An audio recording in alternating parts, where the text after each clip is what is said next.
Hello বন্ধুরা, তো আজকে কি রান্না করব? সকাল সকাল চলে আসলাম রান্নাঘরে। তো চলেন সবাই আবার রান্নাঘরে যাওয়া যাক। তো কি রান্না করব আজকে? কুমড়ার বড়ি দিয়ে আর ফুলকপি দিয়ে আর মাছ দিয়ে রান্না করব। এটা হচ্ছে তেলাপিয়া মাছ। তো এই তেলাপিয়া মাছ দুটো কিন্তু অনেক বড় ছিল মাছ দুটো, তো আমি আলাদা রাখছিলাম।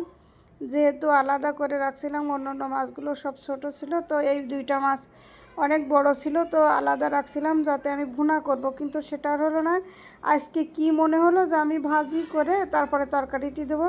তো আপনারা বলেন তো সেলিন আপু খালি ঝোল খায়, আজকে দেখেন আমি কিন্তু ঝোল খাচ্ছি না, তরকারি দিয়ে মাছ রান্না করছি, তাও আর ভাজি করে।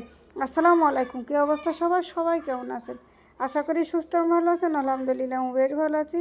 তো চলুন, এই যে আমি কুমড়ার বড়ি দিয়ে আর ফুলকপি দিয়ে আর মাছ দিয়ে রান্না করব। আসলে আজকে একটা মজার তরকারি। তো আজকে এখানে শুকনা মরিচের গুঁড়া কিছুই অ্যাড করব না, খালি কাঁচা মরিচ দিয়ে রান্না করব। আসলে কি জানেন, শীতকালে কিন্তু কাঁচা মরিচের তরকারি খেতে খুবই মজা লাগে। শীতকাল না, যে কোনো সময় কাঁচা মরিচের তরকারি খেতে অনেক ভালো লাগে। আর আমার বেশিরভাগ ভালো লাগে কাঁচা মরিচের তরকারি। তো কিন্তু কালারের জন্য একটু দেওয়া লাগে শুকনা মরিচ, এই জন্য শুকনা মরিচটাই দেওয়া লাগে। নইলে কিন্তু আমি কখনও আমার দেওয়ার ইচ্ছা বা মনোমান কোনো সময় না, তারপরও দেওয়া লাগে যে কাঁচামরিচ দিলে কেমন সাদা সাদা হয়ে পড়ে, কালারটা দেখতে খারাপ লাগে। আরও যেহেতু ভিডিও করা লাগে, ভিডিও যদি আমি না করতাম তো আমি শুকনো মরিচ মোটেই দিতাম না, কারণ শুকনো মরিচ আমার খেতে মন চায় না। আর তরকারি তো দূরের কথা, কাঁচামরিচের তরকারি খেতে কিন্তু অনেক একটা স্বাদ লাগে বা ভালোই লাগে। দেখতে একটু খারাপ লাগলেও কিন্তু খেতে ভালো লাগে। অনেকে বলে না বউ সুন্দরী দেখলে কি গুণ নাই, কিন্তু সুন্দরী বউ চাইতে যারা অসুন্দরী বউ, কালো বউ, তাদের ভিতরে কিন্তু অনেক গুণ আছে। তো অনেক সময় দেখা যায় দেখতে সুন্দর হলে খেতে ভালো লাগে না, আর অনেক সময় দেখতে খারাপ লাগলে খেতে ভালো লাগে, এমনই হয়। কিন্তু আসলে আমার ব্যাপারটাও এরকম।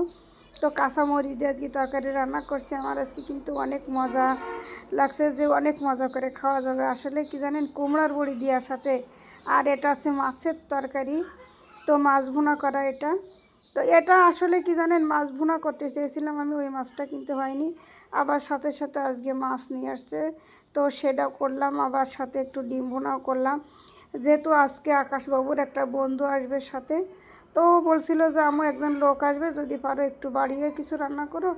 আর আমার গোশ ছিল একটু ফ্রিজে, এই জন্য আর বেশি আমার ঝামেলা হয়নি। আমি এই তরকারি রান্নারান্নি করতে করতে আসলে শীতকালের বেলা, মনে করেন গ্রামের মানুষ আমরা যেহেতু, হয় না, সব কাজ করতে করতে দিন শেষ হয়ে যায়, বোঝাই যায় না যে কখন দিন গেল।